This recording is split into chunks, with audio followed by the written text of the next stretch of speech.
গুছিয়ে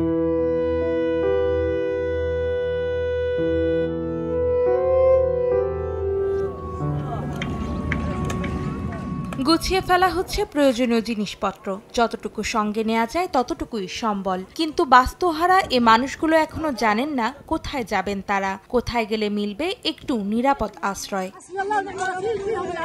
পূর্ণ হয়েছে গাজায় দখলদার ইসরায়েলি বাহিনীর নির্মম বর্বরতার 7 মাস। বিশ্ব দেখেছে 35,000-এর বেশি নিরীহ ফিলিস্তিনির মৃত্যু। গাজার উত্তরাঞ্চল থেকে ভূখণ্ডটির প্রায় 80% বাস্তুহারা মানুষ প্রাণে বাঁচতে আশ্রয় নেয় দক্ষিণাঞ্চলের রাফায়। এবার নেতানিয়াহু বাহিনীর লক্ষ্য গাজাবাসীর শেষ আশ্রয়স্থলটি। হামাস নির্মূলের নামে চলা নৃশংসতার থাবা এবার পড়তে চলেছে গৃহহীন এই মানুষদের ওপর।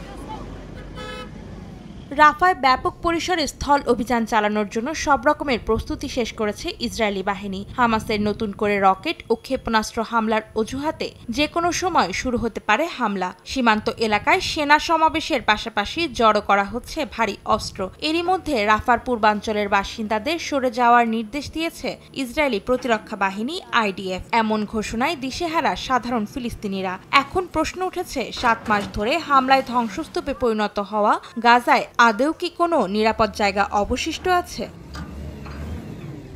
একই নিরাপদ খাদ্য ও পানি সংকটে দুর্ভিক্ষের দ্বারপ্রান্তে গাজাবাসী। এবার মরার উপর খাড়ার ঘায়ের মতো শেষ আশ্রয়স্থলটিও হারাতে বসেছে তারা। এদিকে তেল আবিব বাহিনীর 7 মাসের তাণ্ডবে লণ্ডভণ্ড হয়ে গেছে গাজার বেশিরভাগ স্থাপনা। কংক্রিটের ধ্বংসস্তূপে পরিণত হয়েছে 23 লাখ জনসংখ্যার পুরো উপত্যকাটি। এর আগে হামলা থেকে বাঁচতে ফিলিস্তিনিদের গাজার উত্তরাঞ্চল থেকে দক্ষিণাঞ্চলে সরে যাওয়ার নির্দেশ দিলেও এবার রাফা থেকে কোথায় সরে গেলে নিরাপদে থাকবে তারা সে সম্পর্কে কোনো নির্দেশনাই দেয়নি IDF। এরই মধ্যে যদি রাফায় স্থল অভিযান চালানো হয় তবে রক্তের সাগর বয়ে যাওয়ার আশঙ্কা করছে বিশ্ব স্বাস্থ্য সংস্থা।